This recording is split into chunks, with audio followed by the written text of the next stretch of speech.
미디어유스 이정원 기자, 방송 편성의 자유와 독립은 보장되어야 하며 누구든지 방송 편성에 관하여 어떠한 규제나 간섭도 할 수 없다. 방송법 제4조에 명시된 내용이다. 방송 편성의 자유와 독립적인 의사결정을 보장하겠다는 취지로 만들어진 법이다. 최근 국민의힘이 KBS와 MBC를 비롯한 11개 방송사에 시사토론 프로그램의 패널 구성 시 균형을 맞춰달라는 내용의 공문을 보낸 것으로 알려져 큰 파장이 일어나고 있다. 공문에 의하면 국민의힘은 시사보도 프로그램 제작 시 패널 구성의 공정성에 만전을 기해 주실 것을 정중히 요청드린다.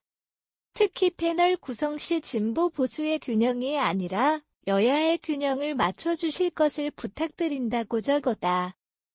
국민의힘은 통상 시사보도 프로그램에서는 보수 성향의 패널과 진보 성향의 패널을 같은 비율로 출연시키고 있는데 최근 일부 시사보도 프로그램에서 보수 몫으로 정부 여당의 입장과 배치되는 의견을 가진 보수 패널을 출연시키는 경우가 많아 우려스럽다고 밝혔다. 정부를 비판하는 보수 패널은 출연해선 안 된다는 내용인데 일종의 보도 지침으로까지 읽힐 수 있는 대목이다. 이어 방송의 공정성을 강조한 방송심의 규정 구조를 언급하며 시사 제작 프로그램에서 정부 여당의 비판적인 보수 패널과 정부 여당의 비판적인 진보 패널을 출연시키는 경우 시청자들은 정부 여당의 비판적인 시각만을 접하게 된다. 이 경우 방송의 공정성과 균형성, 정치적 중립성이 지켜지고 있다고 보기 어려울 것이라며 공정하고 균형 잡힌 방송이 될 수 있도록 각별한 주의를 당부드린다고 밝혔다.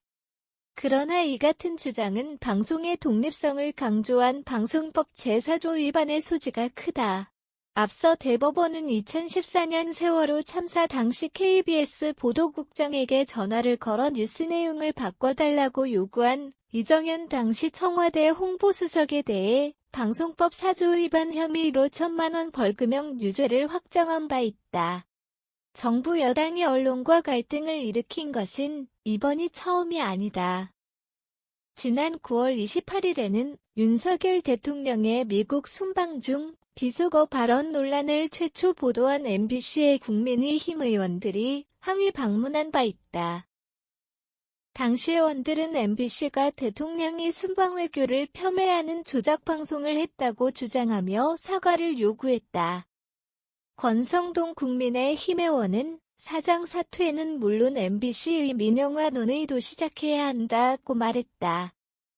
이에 한국기자협회 등 6개 언론단체들은 기자회견을 열고 자유의 핵심인 표현의 자유, 언론의 자유를 노골적으로 유린하겠다는 것이라고 주장했다.